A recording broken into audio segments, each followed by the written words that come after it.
Dauphin du championnat d'Angleterre en 1907, finaliste de la FA Cup en 1909. Dire que les plus grands exploits du Bristol City Football Club sont lointains est un euphémisme.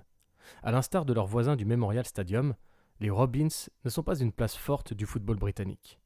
Pourtant, tout laisse penser le contraire lorsque l'on se rend à Ashton Gate, un stade grand, à la fois historique et moderne, et souvent rempli par un public fidèle et enthousiaste. En contemplant tout ça, on a cette impression étrange que les plus belles années du club sont encore à venir. Bienvenue dans Escale en Tribune.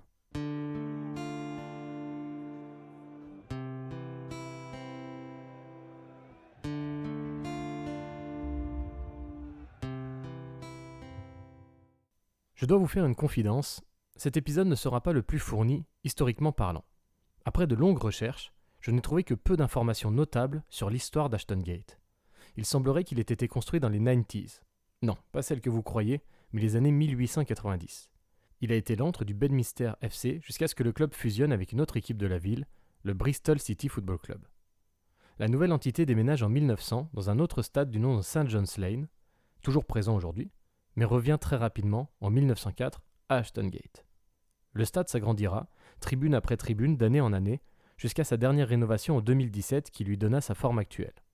Hormis ça, aucun fait notable, aucune anecdote croustillante digne d'être mentionnée, à part peut-être concernant les colocataires du Bristol Rugby Club qui détiennent le record d'affluence pour un match de première division, en dehors du mythique Twickenham, lors de la réception des voisins de Bath en 2006. Bref, rien de sensationnel. C'est donc davantage sur mon expérience personnelle au stade que sur son histoire que je vais concentrer cette émission.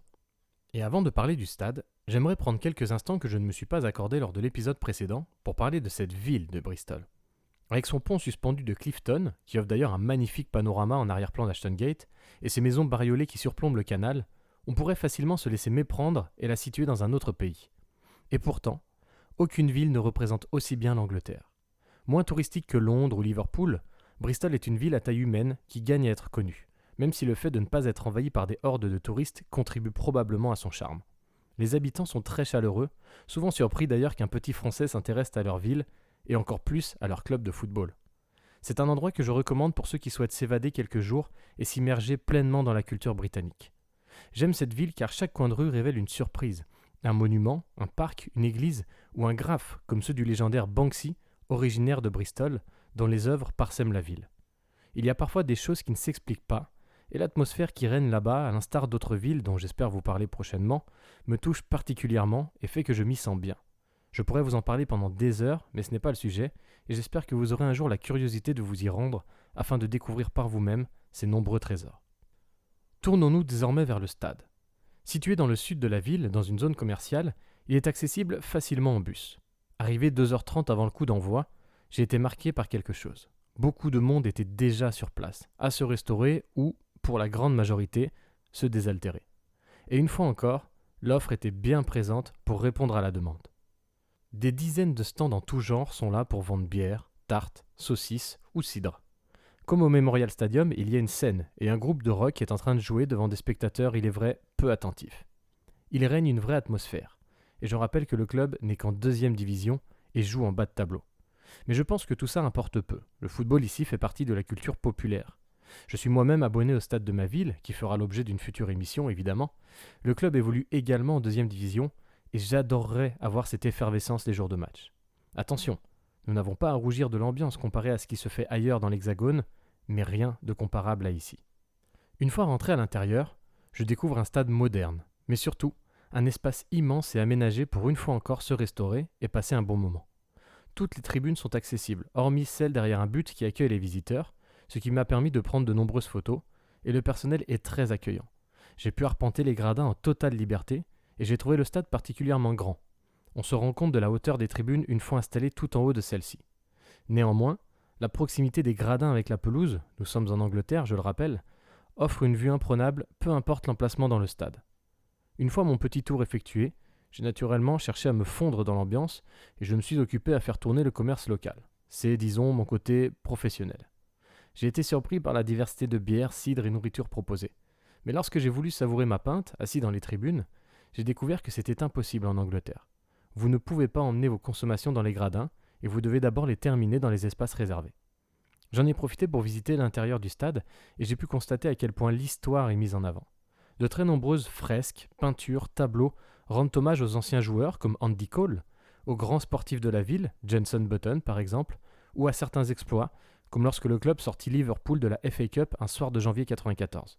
Je ne m'attarderai évidemment pas sur cet événement. Nous sommes 1 heure avant le coup d'envoi et l'intérieur du stade est quasiment plein. L'ambiance est conviviale, beaucoup de familles et surtout beaucoup de personnes âgées. Me demandez pas pourquoi, c'est là aussi quelque chose qui m'a frappé. Quelques minutes avant le début du match, je m'installe et le stade se remplit. Les supporters visiteurs, en l'occurrence ceux de Blackburn, sont venus en nombre et se font bien entendre. Mais lorsque les supporters locaux commencent à chanter, je prends une claque monumentale. C'est très, très bruyant. Ça résonne particulièrement fort, et en faisant mes recherches une fois rentré en France, j'ai découvert que l'acoustique d'Ashton Gate est une des meilleures du royaume, et les concerts y sont d'ailleurs fréquents. Les Stones, les Who ou Elton John, pour ne citer qu'eux, sont notamment venus y jouer. Plusieurs choses m'ont interpellé pendant le match. Tout d'abord, les chants ne proviennent pas uniquement d'un groupe de supporters dans un virage, mais le stade entier s'époumonne. C'est assez dingue, même si un groupe de supporters situé dans un coin du stade semble animer un peu plus les débats. Les chants sont d'ailleurs très mélodiques, souvent inspirés par des chansons à succès. Le public anglais est connaisseur, il peut réagir sur un bon retour défensif ou un joli renversement de jeu. C'est extrêmement plaisant à vivre, et on peut dire que sur le terrain, les joueurs le rendent bien. Sur une pelouse une nouvelle fois sublime, l'intensité est étouffante. Dès le coup d'envoi, les attaquants partent au pressing à toute allure et il n'y a aucun temps mort. Cela a son revers de la médaille, car le jeu est souvent brouillon, approximatif. Mais l'engagement, les contacts et l'état d'esprit font que l'on ne s'ennuie pas une seconde. Pour la petite anecdote, avoir fait tourner le commerce local m'a donné une envie pressante, mais je me retenais, de peur de rater quelque chose tant le match était intense. J'ai finalement craqué, et évidemment c'est ce moment qu'ont choisi les locaux pour ouvrir le score.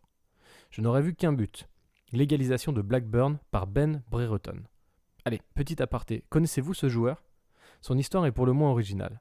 Attaquant typique anglais, physique et puissant, évoluant depuis quelques années dans les divisions inférieures, il a eu la bonne surprise d'être convoqué par la sélection nationale, non pas des Three Lions, mais du Chili. En effet, sa maman en est originaire, et bien qu'il n'y soit pas allé depuis l'âge de 6 mois et qu'il n'aligne pas 2 mots d'espagnol, le sélectionneur, s'étant appuyé sur le jeu Football Manager, s'est intéressé à son profil de pivot. Résultat, une Copa América disputée en pointe, de bonnes performances associées à une super saison avec Blackburn, et le voilà aujourd'hui une des stars de la sélection sud-américaine. Autre chose que j'ai remarqué, je n'ai senti aucune agressivité venant du public. En revanche, les Anglais sont très chambreurs.